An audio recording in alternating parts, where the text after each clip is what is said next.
if you do That's not all I have need that to know, feature. you know? Dan, thanks for taking the time to join. Your hair looks great. We'll go ahead and jump straight into questions. We'll start first with Nikki K from Spectrum Sportsnet. Nikki, go ahead. Hey, Dan, hair looks great. Happy Friday. Thank you. Quick question for you.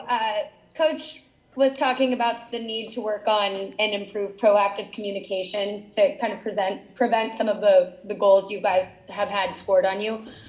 What role do you see yourself playing in maybe communicating more, being more of a leader out there on the field to prevent some of those goals? Yeah, big role. I think as someone in the back line, a center back, it's a big part of our job is communication, organization, but mainly as we're possessing the ball a little bit more and attacking, it's going to be crucial to make sure we're defending behind the ball, and especially with a team like Seattle that likes to break, they've got good players up top that can do that, and they're willing to run. So we're going to have to be organized. Thank you. We'll go next to Larry Morgan with Corner of the Galaxy. Larry, go ahead. Hi, Dan. Thanks for speaking with us. I have a two-part question. One, you're the second longest tenured player on this Galaxy, and you've been through your share of coaches. What makes Greg's approach different? And two, it seems the last couple of years the Galaxy continues to bring in new players, especially at your position. I guess, have you gotten used to looking over your shoulder? I'll answer the first one, I guess, to start. Yeah, I mean, he's brought in a lot of clarity, organization. He knows exactly how he wants to play. He knows the pieces we have here and how they can all fit into that, and then how he can adjust to make that better. So I think that's been the biggest thing. It's been really clear. We're starting to develop a true identity of how we want to play, no matter who we're going against.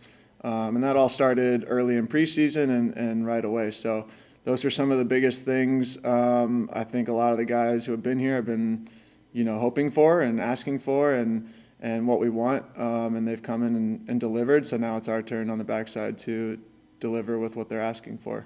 So that's that one. And then, as a professional athlete, anyone in soccer anywhere, there's always going to be a new crop of guys every single year. Doesn't matter what position you are, there's always going to be people coming for your spot. That's what this job is. So I take each day, I work on everything I can. I don't take it for granted. You're never just given the spot, you got to earn it, and I feel like I've done that in years past, and plan on just continuing to do that as long as I can. So yeah, the more competition, the better, to be honest, if we're raising each other's level. So Thank you. Appreciate it. yeah. Thanks, Larry. We'll go next to Kyle Bonagura with ESPN. Kyle, go ahead. Hi there. I'm wondering what changes Greg has made from a cultural standpoint that kind of allowed him to put his own stamp on the team this year that's different from what you guys were doing in years past. Yeah, I mean, it's really bringing the team together as one.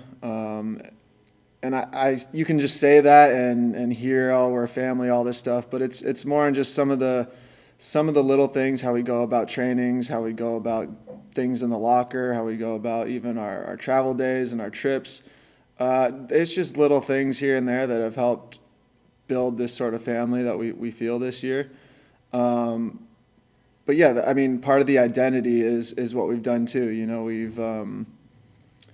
They've come in and tried to be very clear on how they want things to go, how we can bounce ideas off of each other back and forth, and that's made it more of a collective and more of kind of that culture that you guys are starting to see, and hopefully will expand throughout the year. Thank you. Thanks, Kyle. We'll go next to Josh Gessman with Corner of the Galaxy. Josh, go ahead. Hey, Dan. As Larry pointed out, you've been on the team for a while. The last time the Galaxy got a win in Seattle was in 2016. So what do you guys have to do to beat a very talented, very organized Seattle team? Yeah, I mean, they've been very successful. It's a tough place to go and play, no matter what year it is, how they're looking, who they have. So we're gonna have to be organized. I think they're setting up a little differently than they have in years past. and we're going to have to just solve the problems that they create on the field. But I think kind of like the first question is we're just going to be very organized and play our game, to be honest. We want to possess the ball. We want to be on the front foot. The more they get rhythm and flow into the game and guys get confident to start making runs out of the midfield, the more they start to go a little bit, and we'll be on the back foot. So we're going to be away from home, but we want to be aggressive and we want to play our game. I think that's going to be the biggest key. Thanks, Dan. Yep. Thanks, Josh. We'll go over to Scott French next. Scott, go ahead. Hey, Dan, this is a little bit of a follow-up to the first question, and it's looking at the defensive play of this team. I just wanted to get your assessment, but also maybe talk a little bit about the pressure that the back line has been under. Oftentimes we see the back line get blamed for defense when it's really all over the field, and I think we've seen some really good play from the back line. Sometimes individual play that has kept you guys in the game. So you got kind of a juxtaposition of some very good individual defending and some team defending that needs a little bit of help. Just want to get your thoughts on those issues and how you step going. Yeah, I think team defending and just defending individually as well has been good these first two games. Yes, we've given up 2 goals each game. You look back at some of them, one's a very, very close offsides call, and you can call that either way you want. There's a PK, there's a free kick goal, and the first one the other day was it's all been a lot of our mistakes. So it's early in the season. Those things are going to happen, and we're going to try to get those out of our game. But I think as a unit, the back line, I feel like we've done pretty well. We've adjusted how we're playing. We've listened to the advice of Dan and the other coaches here, and I think we're growing as a unit. It's only going to get better from here because it's early in the year. But guys have stepped up. We take the blame and we let goals in. That's fine. We're defenders, and I'm not putting any blame on anyone else for team defense. We're all one team. So, like I said earlier, that comes down to me as much as a forward or a midfielder because I have to organize the guys in front of me.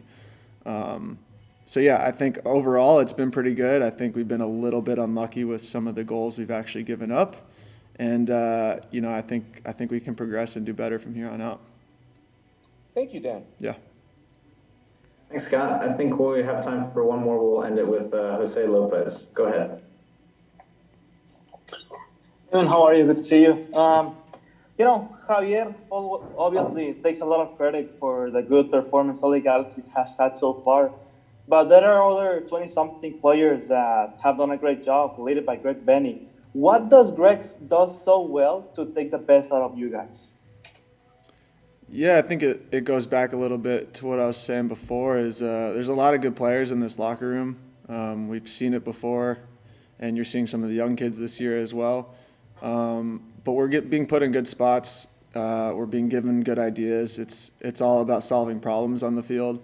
So we're building an identity, but really they're giving us just solutions to what's in front of us. So whatever it is we see, whether it's a 4-4-2 or 3-5-2 or whatever it might be, whatever team it is, there's always going to be answers for us. And from a player standpoint, that's really, I think, all we can ask for from a coaching staff is some clarity, organization, and giving us solutions and then letting us do our thing. And you're seeing some guys have success, and with Chicharito, obviously, he's confident, he's getting in front of goal, and that's really all we wanted to see. That's what we expected to see, and it's really nice to see.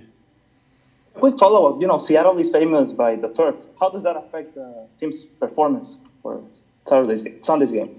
Yeah, I mean, we'll see, I guess. We've been up there and played with it before. It's a little different. It can be super fast if they water it and it's slick. It can slow the game down a little bit. So we'll have to see when we get there, but it's not something that's really on our mind. I think most of us in the locker room here have played on turf and kind of understand what that brings. Thank you very much. Good luck. Yeah, thanks.